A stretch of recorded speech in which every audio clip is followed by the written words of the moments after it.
I do that, let me just go ahead, something else I want to bring up.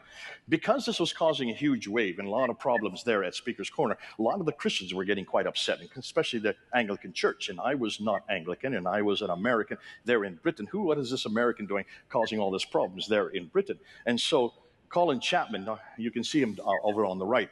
He was in charge, responsible for all the Islamic work for the Archbishop of Canterbury. And so he came to me and says, Jay, you've got to stop what you're doing. Do not do this. He says, we're going to put together a debate.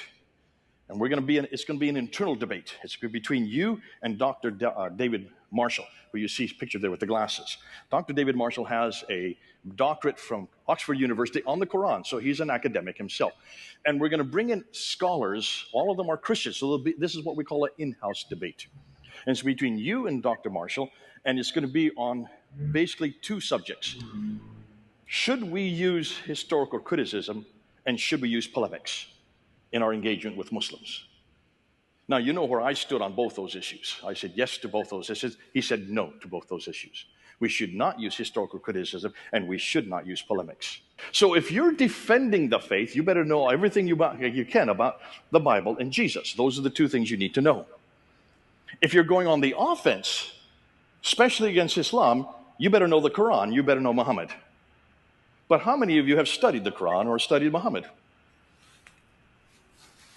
Few hands. We don't teach that here. There is no school in the world that teaches Islamic apologetics or polemics except ours. MAPI, Master of Arts in Apologetics and Polemics to Islam. And guess at what institution that is being taught? Veritas International University. That's your university, folks.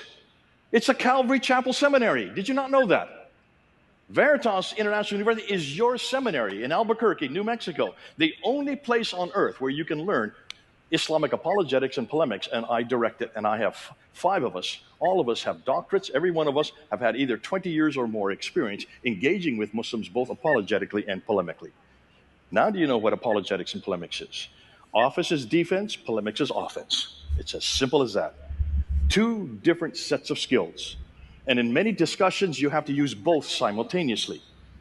And I had to do that every Sunday afternoon. I would have to use sometimes defense, and then I go on the offense. They throw the questions, I'd answer them, then I'd throw the same questions right back in their laps. And that we're not teaching anybody until now. I've just come back from England. I have to be careful. I'm not going to say too much, but there was something that happened about 3 weeks ago in England, in London, where we brought all the best polemicists in the world together in one place. I brought them all over. 15, the top polemicists in the world against Islam. And about 300 then showed up. They all had to be people we knew. It was an invitation only. I'm not going to tell you where it was because I don't want the Muslims to find out where it was. And we went for 3 days just learning how to use polemics, how to use internal polemics and cultural polemics and external polemics. I'll explain that a little bit later. And for 3 days, 300 of us learned how to confront Islam head on. And then Sunday, we went down to Speaker's Corner and shut down the corner. It was so much fun. You'll see the videos. It is amazing. 3 weeks earlier. The concept that God exists is 3 distinct persons. The Father as the source, who eternally generates the Son and spirates the Spirit. Never done in time. That's the Trinity. Are you Orthodox? That is. What model do you follow? What model of the Trinity? The monarchical Trinity. The monarchy. Okay, so Orthodox Christian, yeah. Just the monarchical Trinity. Do you know what aseity means? Yeah. What does it mean? Aseity is self-existence, right? Okay. Is Jesus self-existing? Yeah. Yeah? Yeah. So he doesn't need the Father to generate him eternally? Well, if you're talking about aseity, in regards to the essence, he has aseity. He doesn't rely on anything outside of his own essence to exist. Now, when you're talking about the economy, when you're talking about the relations within the person.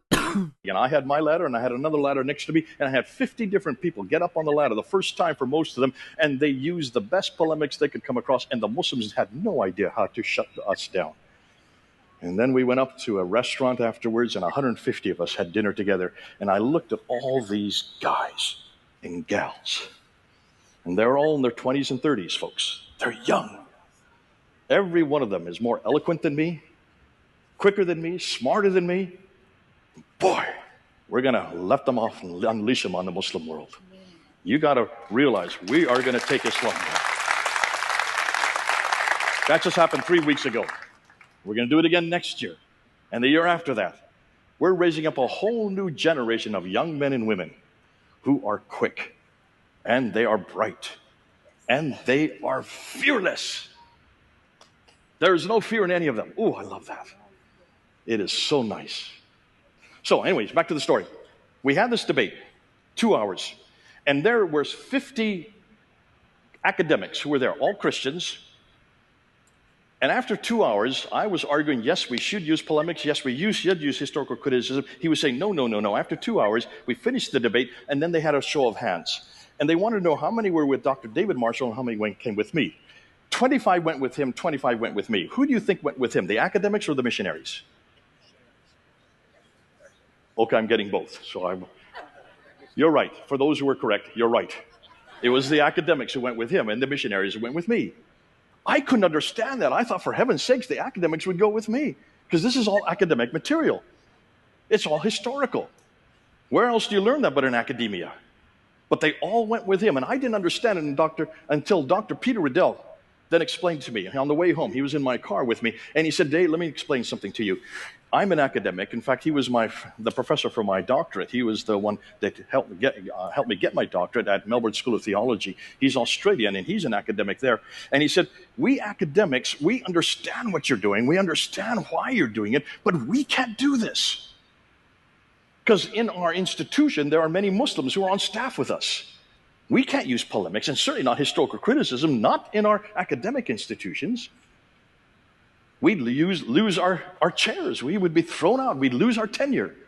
But you, as a missionary, he was saying the same thing to me that Dr. Patricia Crone had said back in 1995. Isn't that interesting? And I realized the penny dropped. This is something we have to do. This is something we must do, those of us who are on the ground. 100 classes later. The most basic Muslim bakes their best student.